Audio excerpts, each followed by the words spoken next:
चलो ठीक है, बहुत तुम्हारा बाकी कुछ वैसे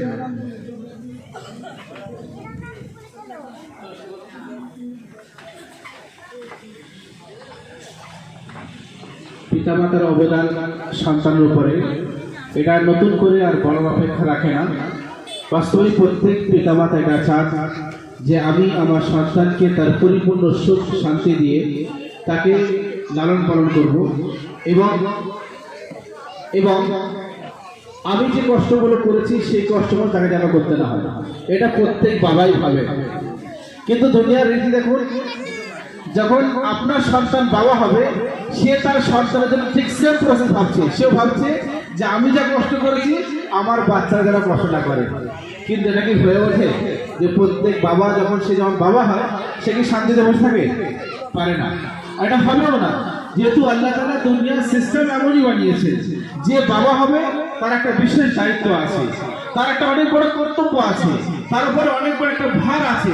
তাকে সেই সমস্ত দায়িত্বগুলো না চাইতেও পালন করতে হবে। আর এই দায়িত্বের মধ্যে একটা গুরুত্বপূর্ণ দায়িত্ব হলো যে সন্তানকে সঠিকভাবে একটা সঠিক দিশা দেখানো এবং তার নৈতিক ও চারিত্রিক বিষয়গুলো, তার শিক্ষাগত মানগুলো কিভাবে আগামীতে এমনভাবে বেড়ে উঠবে যে তার সন্তান সমাজের কাছে এবং জাতির কাছে গৌরবময় হয়ে নিজের মাথাকে উঁচু করে সন্তানের সঙ্গে কাঁধে কাঁধ মিলে চলতে পারবে। এটা প্রত্যেক বাবাই চায় এবং বাবা যেন এটা মনে করে যে আমার সন্তানের মাধ্যমে আমার পরিচয় হোক, আমার মাধ্যমে আমার সন্তানের পরিচয় না। আর এটা টার্গেট হওয়া উচিত যে সন্তানের মাধ্যমে যখন কোনো বাবার পরিচয় করা হয় যে এটা অমুকের বাবা, অমুকের ছেলে নয়, কি বলা হয় অমুকের বাবা, তখন বাবার আরো দিলটা পাঁচাত হয়ে যায় যে আমার সন্তান এত বড় কাজ করেছে, যে আমার সন্তানের মাধ্যম দিয়ে আমাকে সম্মান দেওয়া হচ্ছে। সুতরাং এই উদ্দেশ্যে দিনিয়াত মাদ্রাসা মক্তব আমাদের বাচ্চাদের বিভিন্ন আকারে মেহনত করায় এবং বিভিন্ন প্রসেস দিয়ে মেহনত করায়। যে সমস্ত প্রসেসগুলো, যে সমস্ত মাধ্যমগুলো আমাদের সমাজ ও জাতির জন্য আগামী দিনে খুব ভালোভাবে এবং খুব স্বচ্ছতার সঙ্গে এবং ইমানদার ও দিয়ানতদারির সঙ্গে আমাদের সমাজকে আগে নিয়ে যেতে পারবে, সেই লিডারশিপ এটাও দিনিয়াত মাদ্রাসা মক্তব থেকে শেখানো হয়। এটা হয়তো 1 ঘন্টার মক্তব আপনারা ভাবছেন, শুধু 1 ঘন্টা মক্তব নয়, বরং মক্তব সহ এই বাচ্চারা আগামী দিনে জাতি ও সমাজের কাছে ওই কল্যাণময় কাজ করে দেখাবে যেটা সমাজ ও জাতির জন্য একটা গৌরব এবং গর্ব হয়ে দাঁড়াবে যে আমাদের এলাকার বাচ্চা, আমাদের এলাকার ছেলে এবং আমাদের বাচ্চারা। এবং সেই জায়গাটা ধীরে ধীরে আলহামদুলিল্লাহ তৈরি হচ্ছে এবং আগামী দিনে তৈরি হবে। সবে তো বাচ্চারা শুরু করেছে, এটাকে একটা পরিভাষায় বলা যেতে পারে আমি তো ইশক হ্যায় রোতা হ্যায় কিয়া, আগে আগে দেখ হোতা হ্যায় কিয়া। এখন সবে তো শুরু হয়েছে যে আমাদের বাচ্চারা রাস্তা চলা শুরু করেছে। এই রাস্তা চলতে চলতে আমাদের বাচ্চারা কোথায় পৌঁছাবে এবং দিনিয়াত মাদ্রাসা মক্তবের পরিকাঠামো আমাদের বাচ্চারা কোন জায়গায় নিয়ে যাবে সেই দিনের অপেক্ষায়, যেটা ধীরে ধীরে আমরা এখানে বাস্তবায়ন করতে চলেছি। এবং সেই সমস্ত ওয়াদার মধ্যে যেগুলো হয়তো কোনোদিন কোনো সময় আমরা আপনাদের সম্মুখে জুমার বয়ানের মাধ্যমে বা হয়তো গার্জেন মিটিংয়ের মাধ্যমে ওয়াদা করেছিলাম যে আপনাদের সন্তানদেরকে আমাদের কাছে দিন, 1 ঘন্টা মক্তব পড়বে, 1 ঘন্টা মক্তব সহ এই বাচ্চারা কোরআন ও হাদিস সহ দ্বীনের মৌলিক জ্ঞান সহ এক্সট্রা 2টো ভাষা সহ এই বাচ্চাদেরকে আমরা ওই জিনিসটা শিখিয়ে দেবো যেটা একটা ইমামতির জন্য প্রয়োজন পড়ে। আমরা ওদেরকে ওই জ্ঞানটা শিখিয়ে দেবো যে জ্ঞানটা হাজার লোকের ঈদের নামাজ শেখার জন্য প্রয়োজন পড়ে। সেটাই হচ্ছে বাস্তবায়ন হতে চলেছে আমাদের সম্মুখে আমাদের দিনিয়াত মাদ্রাসা মক্তবের শিক্ষার্থী আজকে বয়ান বক্তব্য সহ ইনশাআল্লাহ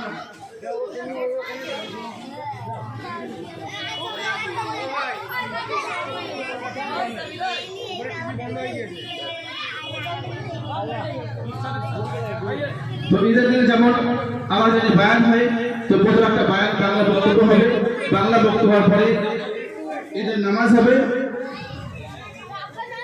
আচ্ছা ঠিক আছে,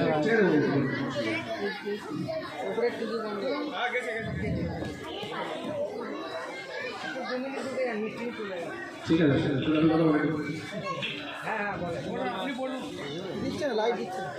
আমাদের দিনিয়াত মাদ্রাসা মক্তবের বৈশিষ্ট্যের মধ্যে একটা এটাও যে আমাদের বাচ্চারা গত বছরে স্টেজের মাধ্যম দিয়ে আপনাদের সম্মুখে উপস্থাপন করেছিল জুমার নামাজ, আপনারা দেখেছিলেন।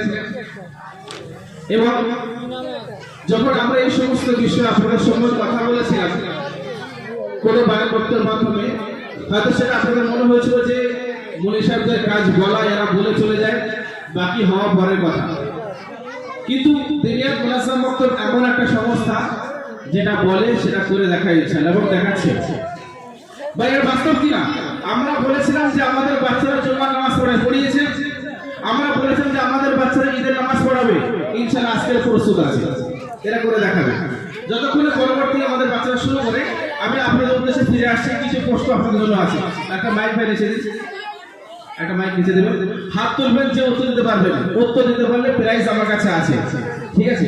প্রশ্ন আপনাদের উদ্দেশ্যে আমি প্রশ্নের উত্তরটা এখান থেকে অনেকবার বলেছি, যদি ধ্যান দিয়ে শুনে থাকেন তো উত্তর অবশ্যই দিতে পারবেন। প্রথম প্রশ্ন হলো, দিনিয়াত মুনাজ্জাম মক্তবে কয়টা বিষয় পড়ানো হয়? বাচ্চারা বাদ দিয়ে দিনিয়াতের হাত তুলেছে, ওই তো একদম দাঁড়িয়ে যান, মাইকটা 14টা বিষয় এখানে আছে। বুনিয়াদী বিষয় কয়টা? ওটা লেখা আছে 14 বিষয় এখানে।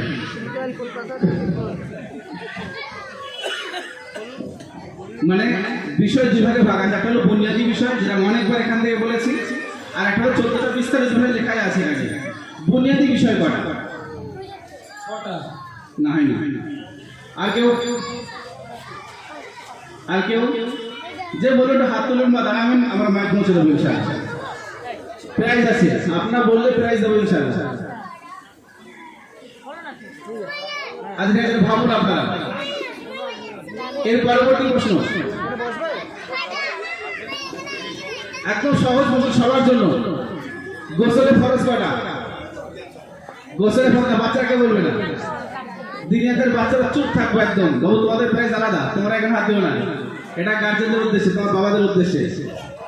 গোসলের ফরজ কয়টা?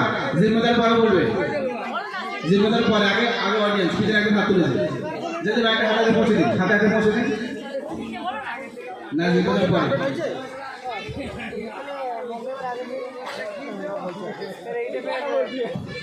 গোসলের পরামর্শ 3টি। জি, 3টি কি বলতে পারবেন? যে বলুন। প্রথমে সারা শরীরটাকে ধৌত করা, কুল্লি করা,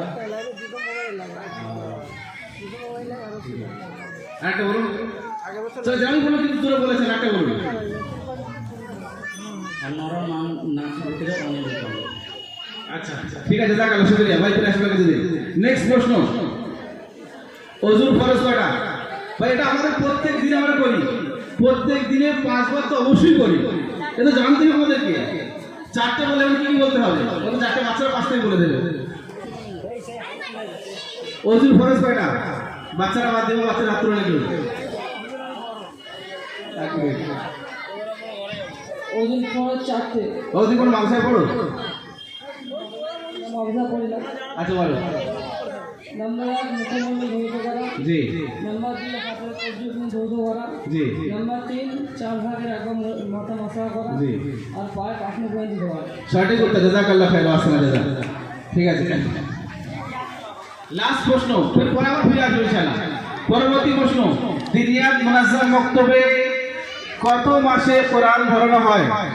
দিনিয়াত মুনাজ্জাম মক্তবে কত মাসে কোরআন ধরানো হয়? এটা প্রত্যেক গার্জেনকে জানা উচিত ভাই। আপনারা তো প্রশ্ন করেন যে কোরআন কবে ধরাবে, কবে ধরাবে? হ্যাঁ, তাকে হাত তুলেছে সামনে দিন। 18 মাসে। 18 সঠিক উত্তর। আপনার নাম? মাইদুল ইসলাম। সঠিক উত্তর একদম। দিনিয়াত মুনাজ্জাম মক্তবে 18 মাসে কোরআন ধরানো হয়। আমরা 1 বছর 8 মাস বলি, 1 বছর 8 মাস মানে আমাদের মক্তবে 2 মাস ছুটি বাদ দিয়ে 10 মাসের বছর আর 8 মাস। সঠিক উত্তর একদম। ঠিক আছে ইনশাআল্লাহ। মাইক চালু হয়ে গেছে দেখি, চালু হয়ে গেছে, শুরু করে দেন। ঠিক আছে, এখন আমাদের শুরু হচ্ছে দিনিয়াত মুনাজ্জাম মক্তব শিক্ষা। আপনাদের সম্মুখে প্রথমে বক্তব্য হবে, যেমন এদের দিনে প্রথমে একটা ছোট বক্তব্য হয়, তো বক্তব্য পেশ করবে, তারপরে নামাজ হবে, তারপরে খুতবা ইনশাআল্লাহ। সবাই একটু ধৈর্য ধরে বসুন, আমাদের খুব ভালো ভালো প্রোগ্রাম আছে ইনশাআল্লাহ, আপনাদের ভালো লাগবে। সালাম দিয়ে শুরু করুন। চালু করার জন্য ওটা চালু করে।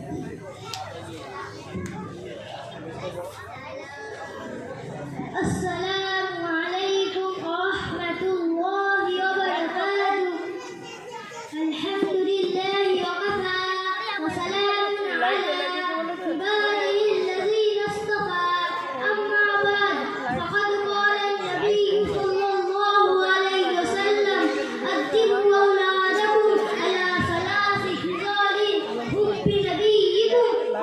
في أهل بيته وقراءة القرآن أو كما قال عليه الصلاة والسلام সম্মানীয় উলামা একরাম সালামুল্লাহি আমি আল্লাহ তাআলার কৃতজ্ঞতা জ্ঞাপন করি যে তিনি আপনাদের সম্মুখে বক্তব্যের গুরুত্ব ও পরিমাণ সম্পর্কে কিছু বলার সুযোগ দিয়েছেন আশা করছি আপনারা আমাকে উৎসাহিত করবেন एक पत्थर की भी तकदीर बदल सकती है एक पत्थर की भी तकदीर बदल सकती है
Assalamualaikum warahmatullahi wabarakatuh.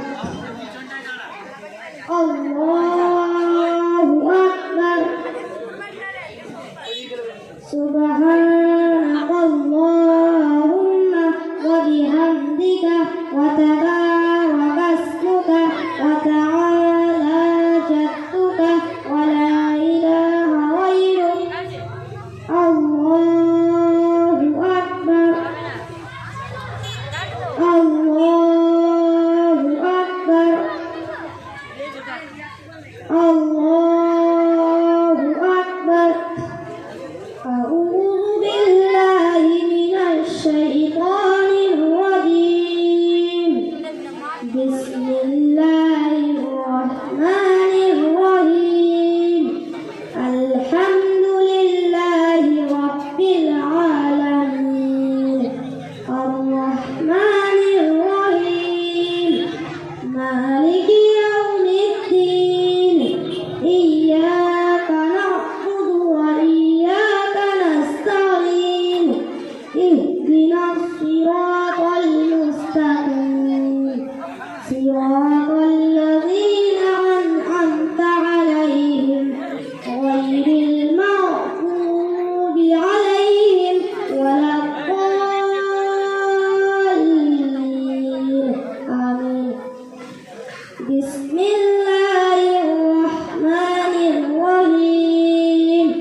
Tabbat yada abi lahabin wa tab. Ma aghna anhu maluhu wa ma kasab. Sayasla naran dhata lahab wa imra'atuhu hammalatal hatab fi jidha hablum min masad. Allahu Akbar. Subhana rabbiyal azim. Subhana rabbiyal azim. Subhana rabbiyal azim. Sami'allahu liman hamidah. Rabbana lakal hamd. Allahu Akbar.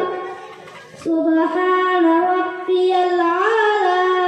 Subhana rabbiyal a'la. Subhana rabbiyal a'la. Allahu Akbar. Allahu Akbar.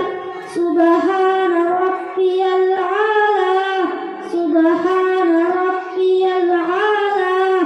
Subhana rabbiyal a'la. Allahu Akbar. Bismillahirrahmanirrahim. Alhamdulillahi rabbil alamin. Ar-Rahmanir Rahim. Maliki yaumiddin. Iyyaka na'budu wa iyyaka nasta'in. Ihdinas siratal mustaqim. Siratal ladzina an'amta 'alaihim ghairil maghdubi 'alaihim waladdallin. Amin. Bismillahirrahmanirrahim. Qul huwallahu ahad. Allahus samad. Lam yalid wa lam yulad wa lam yakul lahu kufuwan ahad. Allahu Akbar.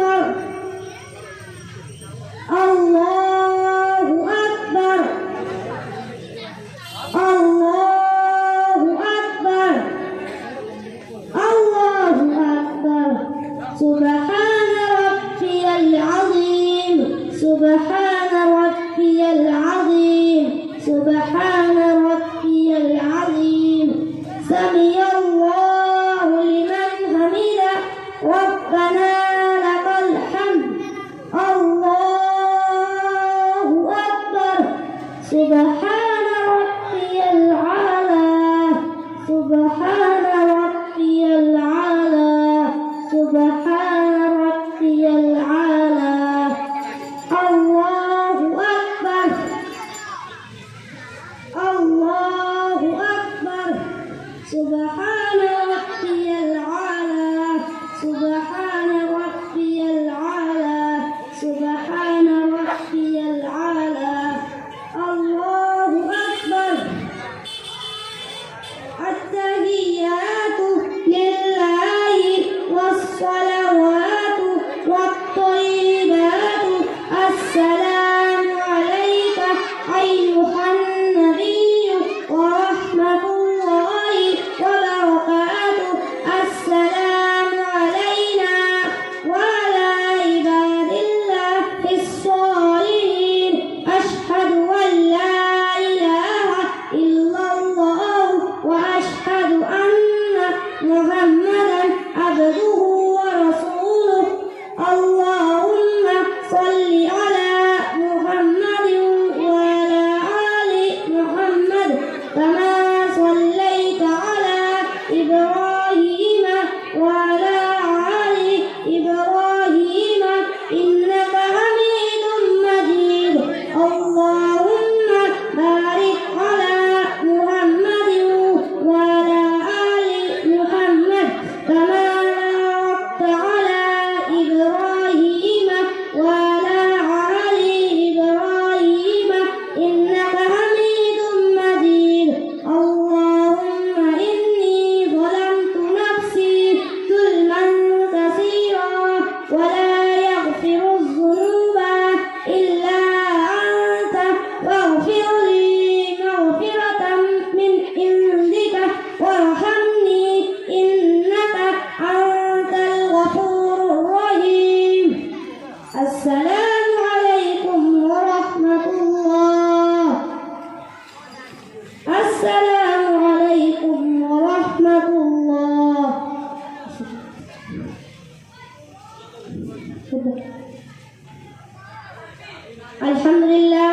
الحمد لله نحمده ونستعينه ونستغفره ونؤمن به ونتوكل عليه ونعوذ بالله من شرور أنفسنا ومن سيئات أعمالنا من يهده الله فلا مضل له ومن يضلله فلا هادي له ونشهد أن لا إله إلا الله وحده لا شريك له الله أكبر لا إله إلا الله والله أكبر ولله الحمد وقال النبي صلى الله عليه وسلم الدين يسر وقال النبي صلى الله عليه وسلم مفتاح الجنة الصلاة وقال النبي صلى الله عليه وسلم من غش فليس منا أو كما قال عليه الصلاة والسلام بارك الله لنا ولكم في القرآن العظيم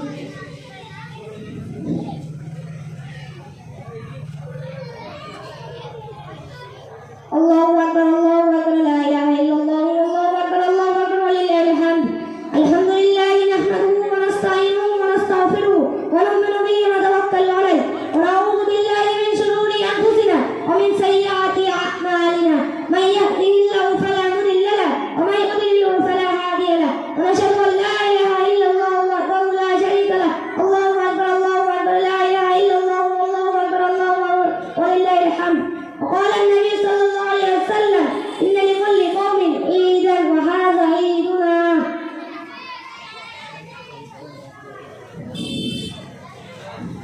اللهم آمين ربنا آتنا في الدنيا حسنة وفي الآخرة حسنة وقنا عذاب النار ربنا لا تزغ قلوبنا بعد إذ هديتنا وهب لنا من لدنك رحمة إنك أنت الوهاب رب ارحمنا كما ربياني صغيرا اللهم أجرنا من النار سبحان ربك رب العزة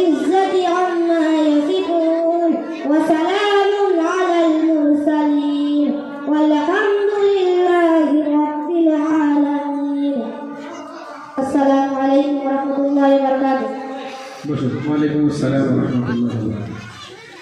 ভাই বাচ্চারা guardian আছে এখানে? যে বাচ্চারা নামাজ পড়িয়েছে guardian আছে এখানে? একটু আগে আসুন।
তারপরে এসে তোকে দিয়ে যাবো, তুই খালি বলে রাখিস।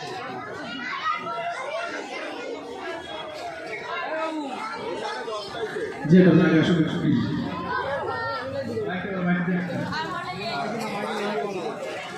সামনে আসুন, সামনে আসুন।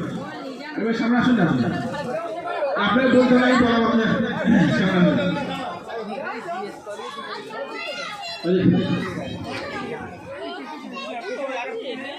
আমি একটু আগে একটা কথা বলেছিলাম, আমরা হয়তো স্মরণে পড়ছে, যে প্রত্যেক বাবাই চায় যে আমার বাচ্চা, আমার সন্তান এমন একটা কাজ করুক, সন্তানের মাধ্যমে আমার পরিচয় হোক। বলেছিলাম তো? আচ্ছা ভাই, আপনার বাচ্চায় বক্তব্য বছর পড়ছে? মাইক বল, মাইক বল। 1 বছর। 1 বছর বক্তব্য পড়ছে।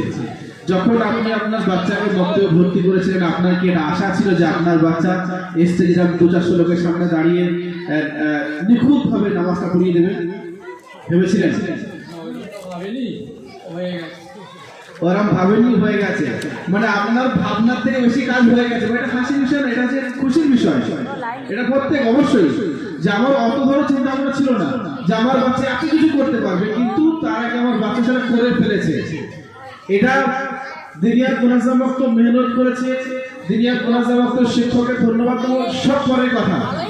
কিন্তু একটা জিনিস ভালো করে বুঝুন, একটা বাচ্চা মাত্র 1 বছর বক্তব্য পড়েছে।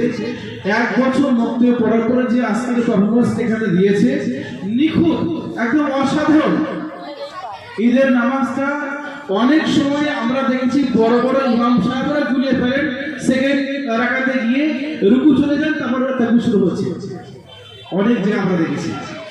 কিন্তু এই বাচ্চাটা নিখুঁতভাবে প্রত্যেকটা কাজ, সূরা থেকে নিয়ে, তাকবীর থেকে নিয়ে, আরকান থেকে নিয়ে যা কিছু পুরো করা ছিল, সবটাই নিখুঁতভাবে সুন্দরভাবে উপস্থাপন করেছে।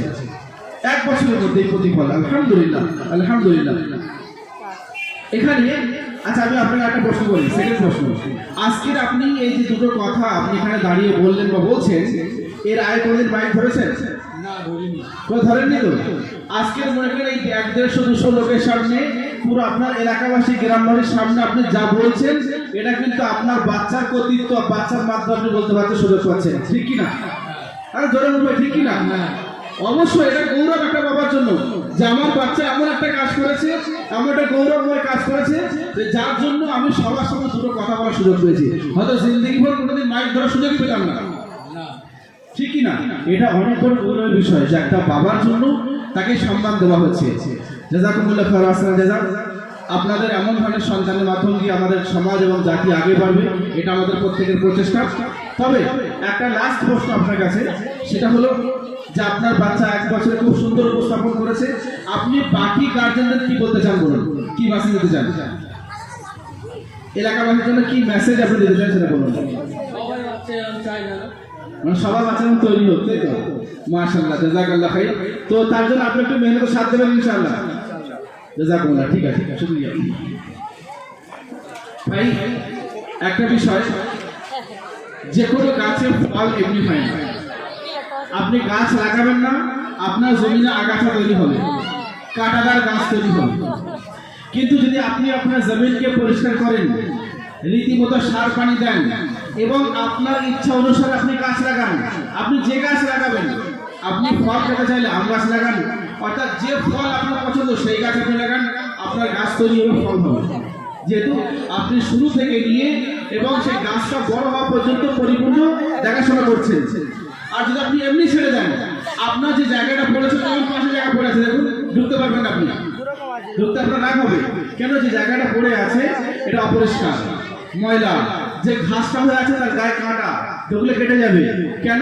এর পিছনে দেখভাল করা হয়নি, এর পিছনে মেহনত করা হয়নি। তো কোনো ফলের বাগান তৈরি করতে হলে, কোনো ফুলের বাগান তৈরি করতে হলে তার পিছনে একটা নিবিড় মেহনত প্রয়োজন পড়ে। তো আমাদের ছোট ছোট সন্তানরা, আমাদের শিশুরা, এটা হলো আজকে আমাদের কাছে একটা ফুলের বাগান। এর আগামী দিনে তখন একটা সঠিক বৃক্ষরূপে এরা তৈরি হবে যখন তাদের উপর একটা নিবিড় মেহনত করা হবে। চাই সেটা তার পিতামাতার পক্ষ থেকে হোক, চাই সেটা মক্তব পক্ষ থেকে হোক, মাদ্রাসা পক্ষ থেকে হোক, স্কুল তরফ থেকে হোক, কখনো টিউশন তরফ থেকে হোক, যেখান থেকে হোক, তার পিছনে একটা নিবিড় মেহনত প্রয়োজন, যে মেহনতের মাধ্যম দিয়ে আমাদের বাচ্চারা আগামী দিনে, আগামী সময় সমাজ জাতির জন্য এমন একটা সুন্দর গাছ আকারে তৈরি হবে যে গাছ থেকে মানুষ ফল খেতে পারবে এবং তার থেকে সুন্দর ছায়া গ্রহণ করতে পারবে। অর্থাৎ আমাদের সন্তানরা এই সুসন্তান যদি তৈরি হয়ে যায়, ভাবুন, শুধু এখন ইমাজিন করুন, কিছু করার জন্য একটা ইমাজিন করুন যে আপনার মসজিদের ইমাম সাহেব, আল্লাহ না করুন, বাড়ি গিয়েছেন, বৃহস্পতিবার দিন রাত্রে ফোন করছেন যে ভাই, মুতাওয়াল্লি সাহেবকে ফোন করছেন, ভাই আমার শরীর খুব অসুস্থ, আমি কালকে জুমা পড়ার জন্য যেতে পারবো না। মুতাওয়াল্লি সাহেব খুব হারাম হয়ে যাবে, কালকে জুমা, সকালে নামাজটা পড়াবে কে? ওয়াক্তি নামাজ হয়, চলো জোর করিয়ে দেবে। এখন মনে করেন মুয়াজ্জিন সাহেব নামাজ পড়াতে পারবে না, জুমা সবাই পড়াতে পারে না, কি করবে? প্রেশার হবে কি হবে না? ঠিক সেম প্রসেস। মনে করেন ঈদের দিনে, ঈদের আগের দিনে হঠাৎ তারাবি খতম হয়ে গেছে, পরের দিন ঈদ, আজকে ইমাম সাহেব রাত্রে বলছেন যে আমার দ্বারা সম্ভব না, আমি কালকে নামাজ পড়াতে পারবো না, কি করবেন? এই যে পরিস্থিতি ইমাজিন করুন যে কি সেই সময় ঘটবে এবং যে দায়িত্ব আছে, যারা এলাকার দায়িত্বশীল ব্যক্তি, তাদের উপর কি মুসিবতটা আসবে। এরা পুরো এলাকার লোকের কথা শুনতে হবে, পুরো একটা মান সম্মানের ব্যাপার আছে, ফের এত লোকের নামাজের ব্যাপার আছে।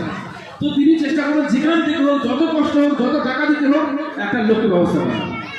কি যদি সেই জিনিসটা আমার আপনার ঘরে তৈরি হয়ে যায়, সেই ব্যবস্থা যদি আমার আপনার বাড়ি তৈরি হয়ে যায়, তাহলে কি আমাকে চিন্তা করতে হবে, আমাকে ভাবতে হবে, আমাকে দৌড়াতে হবে, আমাকে মাথা ঘামাতে হবে? কিচ্ছু করতে হবে না। আমার বাড়িতে আমার সন্তান তৈরি আছে, কালকে জমা পড়িয়ে দেবে ইনশাআল্লাহ। আমার বাড়িতে আমার বাচ্চা তৈরি আছে, কালকে ঈদও পড়িয়ে দেবে ইনশাআল্লাহ, কোনো অসুবিধা নেই। দুনিয়ার মুনাজ্জামত তো এটাই করছে, আপনার ঘরে আপনার সন্তানকে তৈরি করে দিচ্ছে, যার জন্য আগামী দিনে আমার আপনার বাচ্চা, আমার আপনার সন্তান, এরা জাতিকে নিয়ে ধীরে ধীরে আগে বাড়তে পারে। আমি এটা আরেকটু গৌরবের সঙ্গে বলছি যে আমাদের যখন লকডাউন শুরু, আপনারা জানেন প্রায় 8 থেকে 9 মাস লকডাউন ছিল, কোনো জায়গায় প্রায় 1 বছর কন্টিনিউ চলেছে। এই লকডাউনের মধ্যে আমরা পরিপূর্ণ একটা ইবাদত পালন করিনি, পরিপূর্ণ রমজান গেছেন মধ্যে, ঠিক আছে? আমাদের দুনিয়ার মুনাজ্জামত বাচ্চারা যেখানে 3 বছর 4 বছর পড়ছে, আমাদের বাচ্চারা কন্টিনিউ 1 মাস তারাই বলেছে। ঘরে ঘরে, মানুষের বাড়ির ছাদে ছাদে, যেহেতু ওই সময় মসজিদ কত বন্ধ ছিল, মানুষের ঘর থেকে বার হওয়ার মতো ছিল না, কিন্তু দুনিয়ার মক্কের বাচ্চা থেকে এতটা ফায়দা হয়েছে, মানুষের ঘরের ছাদের উপরে নিজের বাড়িতে এরা তারাবি পড়িয়েছে, 5 ওয়াক্তের নামাজ পড়িয়েছে, জুমা পর্যন্ত নিজের ঘরে পড়িয়ে দিয়েছে। এটা কত বড় সৌভাগ্যের বিষয়।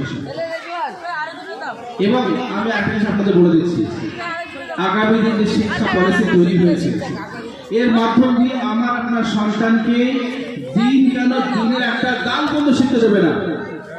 তার আগে যদি আমি আপনার সন্তানকে দিনদার করে নিতে পারি, আমার আপনার সন্তানকে ঘরে বসে তাকে যদি সঠিক কোরআনটা শিক্ষা দিতে পারি, তাহলে আমার আপনার সন্তান নিয়ে বন্ধ ঘরে দরজার মধ্যে বসিয়ে আমার আপনার দিনটাকে ইমানটাকে সংরক্ষণ করবে কি করবে না? পারবে কি পারবে না? পারবে অবশ্যই। এটাই হলো দিনজাল পড়াশোনা করতে শিক্ষা, যে আমাদের বাচ্চারা এই মক্তব থেকে আগামী দিনে যত কঠিন থেকে কঠিন পরিস্থিতি হোক না কেন, সেই পরিস্থিতি খুব সহজভাবে এবং হাসি মুখে তার সম্মুখীন হতে পারবে, এবং এরা যুগকে খুব সহজে এড়িয়ে গিয়ে দিনটাকে বাঁচিয়ে আগে চলতে পারবে। সেই শিক্ষা, সেই প্রশিক্ষণ এই মক্তবের মাধ্যমে দেওয়া হচ্ছে, যাতে আমাদের বাচ্চারা সমাজের সমস্ত প্রকারের মানুষ সঙ্গে, ধর্ম বর্ণ সমস্ত নির্বিশেষে সবার সঙ্গে কাঁধে কাঁধ দিয়ে চলতে পারে, ইসলামের সুশীল ছায়াতলে সকলকে আনতে পারে, এবং নিজের জীবনের ইমানটাকে বাঁচিয়ে ইবাদতটাকে সঠিক করে তারা দুনিয়া থেকে যেতে পারে। এই শিক্ষা মুক্তকে দেওয়া হচ্ছে। আলহামদুলিল্লাহ, ধীরে ধীরে আমাদের বাচ্চারা বাস্তবায়ন করছে। জাযাকুমুল্লাহ খাইর ওয়া সালাম। ভাই বাচ্চাকে ফেরাই দিন, যে বাচ্চারা বক্তব্য তাকেও দিন, যে নামাজ পড়িয়েছে তাকেও দিন।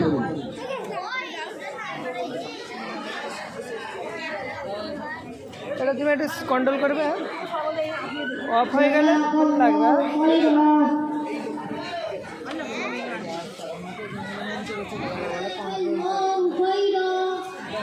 শুকরিয়া,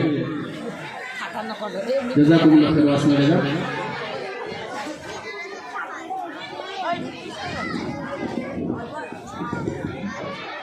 এখন সম্মানীয় শ্রোতা মণ্ডলী, আপনাদের উদ্দেশ্যে ফের আমি কিছু প্রশ্ন নিয়ে ফিরে আসছি, আপনারা তৈরি থাকুন।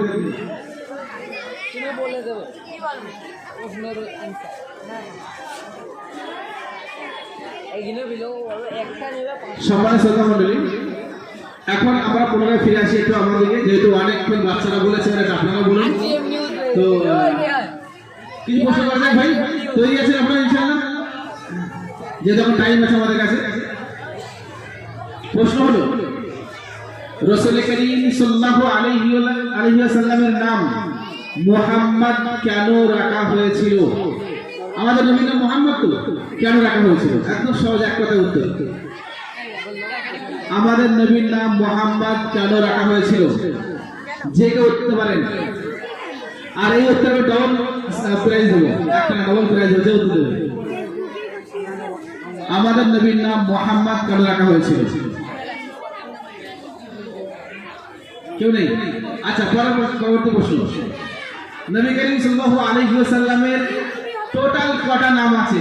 নাম বলতে হবে না, শুধু গুনতি বলে দিন যে কটা নাম আছে। মানে বড় বিষয় 10টা কি 15টা 20টা কটা, শুধু সংখ্যাটা বলে দিন। দিন মাইকে দিন। 99 সঠিক উত্তর। রাসূল করিম সাল্লাল্লাহু আলাইহি ওয়াসাল্লামের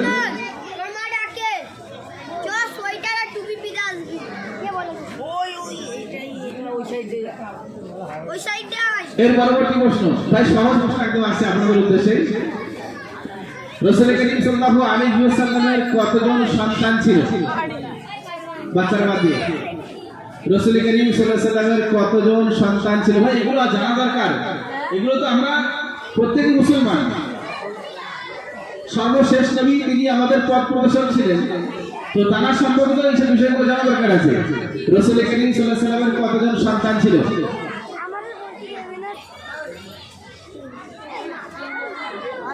কতজন সন্তান ছিল? কেউ না, এখন না, সবাই আসছে। কেউ নাই? সবার বক্তব্য করেছে, খবর নাই ভাই। কেউ জিম্মেদারের মধ্যে কেউ বলতে পারে, কোনো অসুবিধা নেই, অপশন জিম্মেদারের কাছে। আর এখানে 3 জন। না, সন্তান বলেছেন। মোট কতজন সন্তান ছিল, ছেলে মেয়ে উভয় মিলে? দাঁড়ান ভাই, এখানে এখানে এখানে এটা কমপ্লিট হয়ে যায়।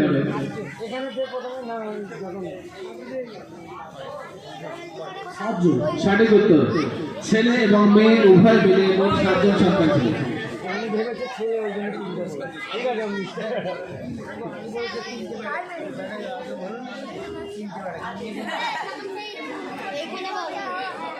এরপরে প্রশ্ন, রাসূল করিম সাল্লাল্লাহু আলাইহি ওয়াসাল্লামের কতজন স্ত্রী ছিল? রাসূল করিম সাল্লাল্লাহু আলাইহি ওয়াসাল্লামের কতজন স্ত্রী ছিল? পরে, এখন না, জিম্মেদার পরে, সবাই লাস্ট। প্রথমে অডিয়েন্স বলবে, অডিয়েন্স হাত তুলে না বলতে পারলে পরে জিম্মেদার। পিছনে একজন, এটা আগে আসুন, আপনি আগে আসুন, একটা পৌঁছে দেন।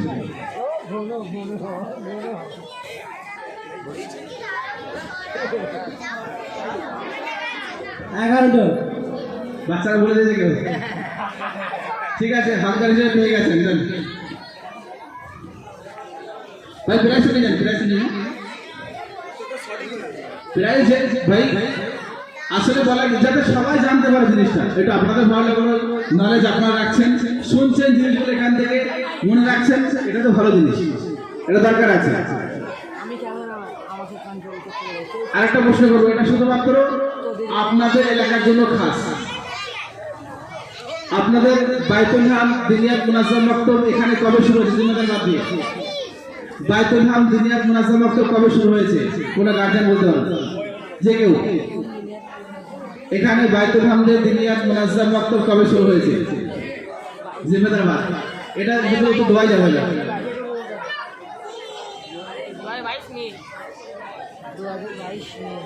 কেউ ভাই গার্জেন আপনারা জানবেন না ভাই, এগুলো এগুলো সহজ উত্তর একদম।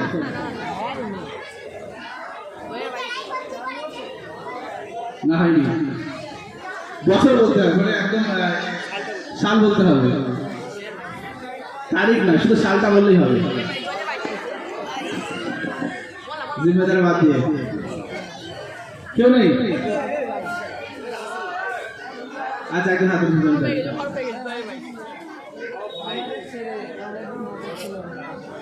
2022 2022-এ হয়নি।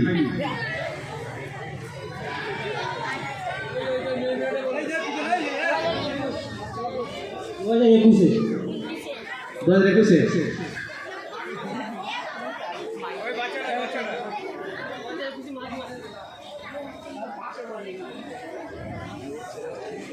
দিয়ে দেবো।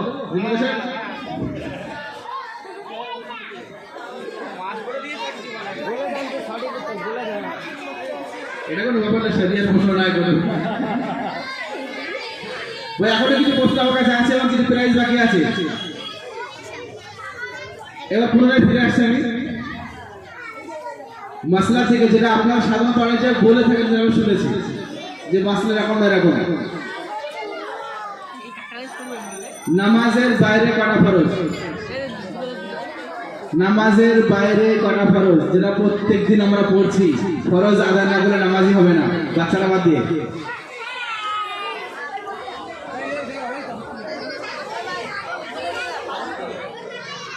ক্যামেরাম্যান ওদিকে ঘোরাবেন যেদিকে কোশ্চেন করছি। নামাজের বাইরে 6টা ফরজ। নামাজের বাইরে 6টা ফরজ। 6টা ফরজ। চলো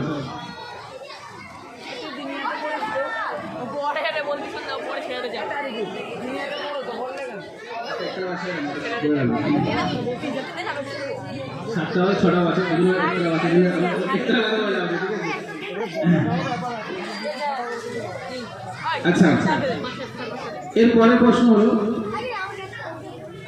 একদম সহজ প্রশ্ন করছি। রাসূল করিম সাল্লাল্লাহু আলাইহি ওয়াসাল্লামের প্রথম স্ত্রীর নাম কি ছিল? একজন দিনের হাত তুলে দেন। ক্যামেরাম্যান ঘোরাও।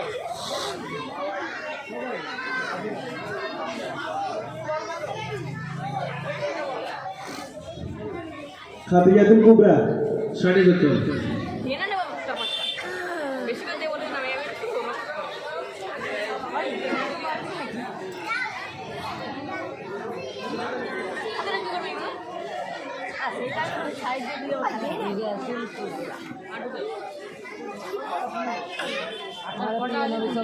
ঠিক আছে, জাযাকাল্লাহ খাইর ওয়া সাল্লাম। মাত্র 8 মিনিট নামার জন্য বাকি আছে। তো আমরা এখানে প্রোগ্রাম স্থগিত রাখছি, আমাদের বেশ কিছু প্রোগ্রাম বাকি আছে। তো নামাজের পর আপনাদের জন্য দাওয়াত দিচ্ছি আমরা পুনরায় ইনশাআল্লাহ মৌসুম সময় ফিরে আসবো। আপনাদেরকে নিরাশ করবো না, অনেক কিছু বাকি আছে। এবং এসব পরে প্রোগ্রাম সংক্ষেপ আছে, 4টে প্রোগ্রাম আছে এবং দারুণ প্রোগ্রাম আছে। ইনশাআল্লাহ আপনাদের প্রত্যেকে ভালো লাগবে। তো আমরা চাইবো যে আপনারা নামাজ পড়ার সঙ্গে সঙ্গে চলে আসুন এবং এসার পরে সঙ্গে সঙ্গে ইনশাআল্লাহ আমরা প্রোগ্রামটা শুরু করবো। জাযাকুমুল্লাহ খাইর। আসসালামু আলাইকুম ওয়া রাহমাতুল্লাহি ওয়া বারাকাতুহু।